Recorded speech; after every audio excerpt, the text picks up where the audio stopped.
In today's video, I'm going to teach you how to create P&L in Xero. A profit and loss report, or P&L, shows your income, expenses, and the resulting profit over a chosen period. It's one of the most important reports for understanding how your business is performing, so let's build one together in Xero and make sure it's set up the right way for your needs. First, head to Xero and sign into your account. If you manage more than one organization, double-check you're in the correct one before you continue.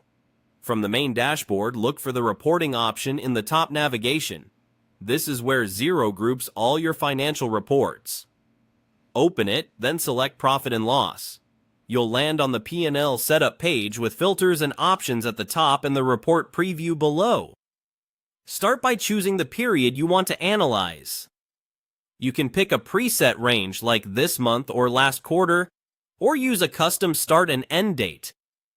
If you want to understand trends, consider comparing against the previous period or the same period last year. Next, choose how you want the data displayed. If you prefer to see performance month by month, switch to a multi-period view with monthly columns. If you want a single total for the period, keep it as a single column. Now set the accounting basis. Accrual shows income and expenses when they're earned or incurred, while cash shows them when money actually moves. Many businesses review both. Accrual for performance, cash for liquidity.